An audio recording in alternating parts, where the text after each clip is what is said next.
Hello बच्चों, आज हम करेंगे पेपर नंबर 3 का क्वेश्चन नंबर 25 गुणनखंड वाला, इसका फर्स्ट। ठीक है,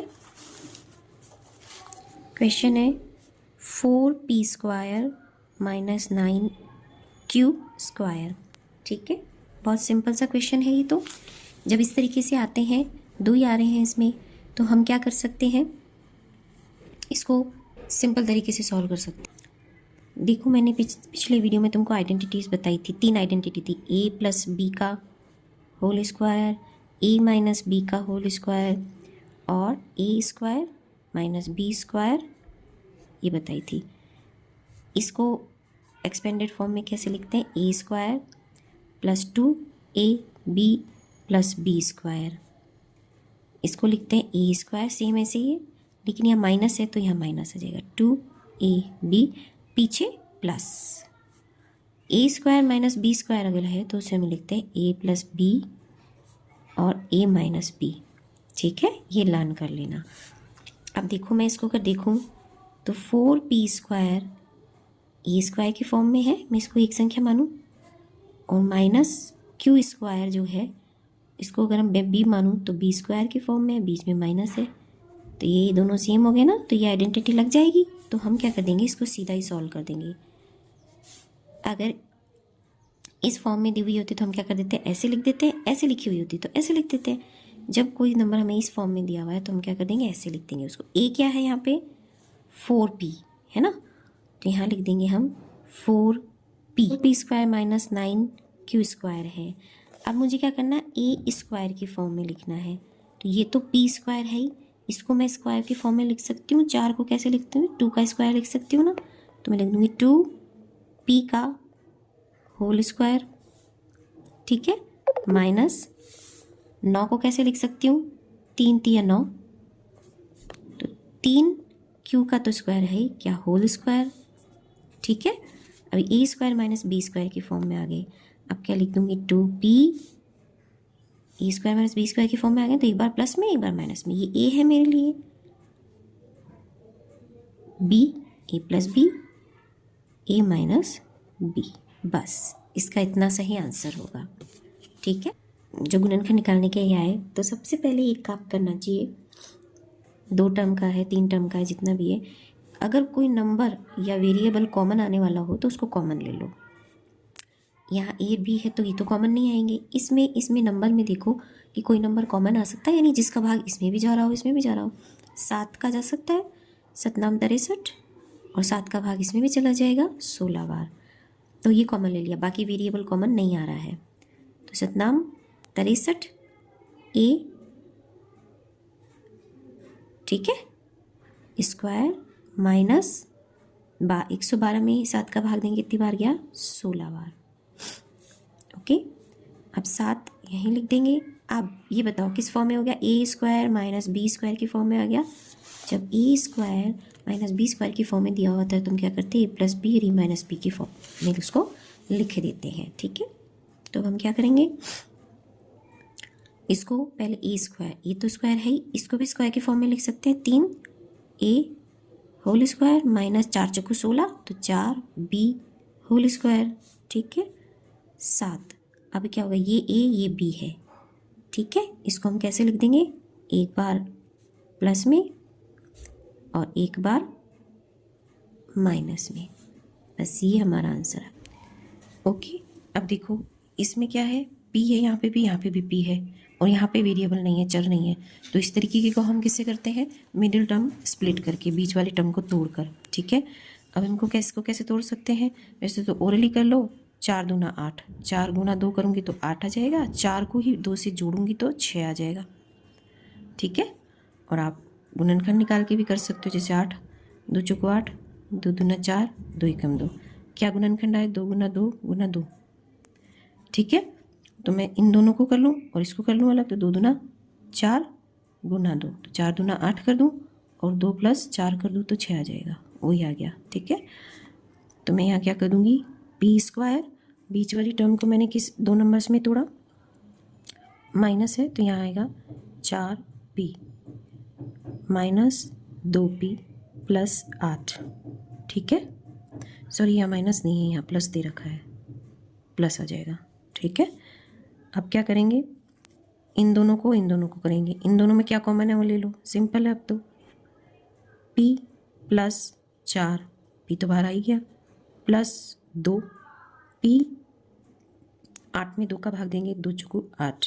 देखो ब्रैकेट के अंदर सेम आ गया, यानी हमारा सवाल सही है। ब्रैकेट के बाहर वालों को एक साथ लिख दो, ब्रैकेट के अंदर वालों को एक साथ लिख दो। ये p प्लस 2 है, p प्लस 4 है, सेम होता तो हम स्क्वायर करके लिख देते, अलग अलग है तो ऐसे ही आंसर आ जाएगा। नेक्स्ट सवाल है ये, इसका 21 एकम 21 को कैसे तोड़े हम, 2 का भाग इसमें नहीं जाता, 3 का देखिए 3 सत्ते 21 आ गया, इस 3 को इस 7 में ही जोड़ेंगे तो 10 आ गया। ठीक है, गुणनखंड से कर सकते हो, गुणनखंड निकाल लो, 21 3 सत्ते 21, 3 और 7 ही गुणनखंड आए इसके, तो बस 3 सत्ते 21 और 3 और 7 को जोड़ दिया तो 10 क्यू स्क्वायर। ठीक है, बीच वाली टर्म को तोड़ा हमने, देखो पीछे तो 21 का 21 ही रह जाएगा, इसको तोड़ा हमने 7 और 3 में, 3 क्यू और 7 क्यू। अब बताओ यहाँ पे साइन कौन से आएंगे, प्लस के या माइनस के, यहाँ पे दोनों माइनस के आएंगे। ठीक है, अब इसको जैसे -3Q और -7Q हमने लिखा इसको स्प्लिट करके, तो इसको सॉल्व करने से वापस -10Q आना चाहिए, ये ध्यान रख लो। इसको एक बार सॉल्व करके देख लो, कई बार साइन गलत हो जाते हैं। माइनस माइनस प्लस, 7 और 3 10 हो गए, बड़ी संख्या का साइन माइनस, यानी -10Q आ गया। ठीक है, हमने जो स्प्लिट किया है वो सही है। अब हम क्या करेंगे, इन दोनों में से Q कॉमन आ गया, अंदर Q बचा -3, इसमें से माइनस ले लिया, 7 कॉमन आ गया, तो यहाँ क्या आ गया, Q माइनस प्लस माइनस हो जाएगा, 7 दिए 21, अंदर देखो माइनस आ गया, बाहर Q -7, ब्रैकेट में अंदर सेम आना चाहिए, आ गया, Q -7 है, Q -3 है, ये हमारा आंसर आ जाएगा इसका। इसी क्वेश्चन का, क्वेश्चन नंबर 25 का ही अथवा वाला है, उसका फर्स्ट देखेंगे। देखो अब ये यहाँ पे दोनों तरफ नंबर है, ये y है। ठीक है, यहाँ पे कोई हमको वेरिएबल चर नहीं दिया हुआ है, इसलिए हम इसमें स्प्लिट टर्म वाला लगा देंगे। 9 चौको बाहर वाली को आपस में नंबर्स को गुणा करते हैं, 9 चौक 36। ठीक है, अब हमको 36 को इस तरीके से तोड़ना है कि जोड़ने पे ये आए, गुणा करने से 36 आ जाए। अब हमने 9 चौक 36 से देखें क्या, लेकिन चारों 9 को अगर मैं जोड़ती हूँ तो 13 आता है, 12 नहीं आ रहा। तो हम क्या कर सकते हैं, शुरुआत से छोटे नंबर से करो, 2 से भी कर सकते हैं, 2 से करेंगे तो 12 कब आएगा, 18 दूना 36, 18 में से 2 घटाऊंगी तो 14 आएगा, नहीं 16 आएगा। तो मैं क्या कर सकती हूँ, 3 से कर सकती हूँ, 3 एकम 3, 3 दूना 6, 12, 12 3 36, 12 3 36 हो जाएंगे, लेकिन 12 में प्लस करूँगी 3 तो 15 आएगा। ठीक है, 4 से नहीं हो रहा, 5 से, 6 से कर सकती हूँ, 6 चिंग 36 आ गया, 6 में मैं 6 जोड़ दूँ तो 12 आ गया, गुना करने से आ गया। ये इससे भी कर सकते हो तुम,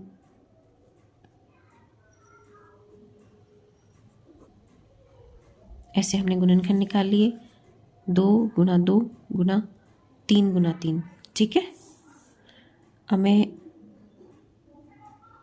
कोई भी 2 का इस तरीके से पेयर बनाऊँ, जैसे 3 दूना 6 और 3 दूना 6 का पेयर बना लूँ, 6 और 6, 3 दूना 6 और 3 दूना 6 का पेयर बनते 6 चिंग 36, 6 प्लस 6 12 आ गया है, 12 है ना। तो ऐसे गुणनखंड से भी निकाल सकते हो, 2 के 3 के पेयर बना लो, उनको कर लो, मल्टीप्लायर जोड़ के आ सकता है, या ऐसे जबानी पहाड़ी बोल के कर सकते हो। अब हमको स्प्लिट करके क्या लिखना है, यहाँ पे y² + 9 है। अब हमारी क्या है गुणनखंड, 6 y और 6 y। अब साइन देखो यहाँ माइनस का है, तो मैं यहाँ दोनों माइनस लगा दूँ। अब मेरा ये आंसर सही है, नहीं इसको अलग लिख करके एक बार देख लेती हूँ। मैंने -12y को ऐसे तोड़ा, तो अगर मैं इनको वापस सॉल्व करूँगी तो यही आना चाहिए, माइनस माइनस प्लस होता है, 6 दूना 12। ठीक है, बड़ी संख्या दोनों सेम है तो साइन ही आ गया, तो 12y आ गया, यानी ये मिडल मैंने स्प्लिट सही की है। ठीक है, अब नेक्स्ट करेंगे, इन दोनों में से कॉमन लेंगे, 2 कॉमन आ रहा है, इन 2 का भाग इसमें भी जा रहा है, इसमें भी जा रहा है, y भी है, 2 दूना 4, एक y बच गया, एक बाहर आ गया y, एक y यहाँ बच गया, माइनस भाग दिया, 2 3 6, 6 में 2 का 3 बार भाग गया, y सेम इधर आ गया, अब नहीं आएगा, माइनस लिया 3, 3 का भाग 6 में भी जा रहा है, 3 दूना 6, 3 3 9 दोनों में जा रहा है, y यहाँ पे नहीं है तो मैं y नहीं लूँगी, 3 दूना 6 और y माइनस, अगर यहाँ लिया है तो माइनस और प्लस मल्टीप्लाई हो जाएंगे, माइनस प्लस माइनस, 3 दिया 9। अब देखो 2y माइनस 3, 2y माइनस 3 आ गया ब्रैकेट में, यानी हमारा आंसर सही है। ब्रैकेट के बाहर वाली को मैं लिख दूंगी और ब्रैकेट के अंदर वाली को लिख दूंगी।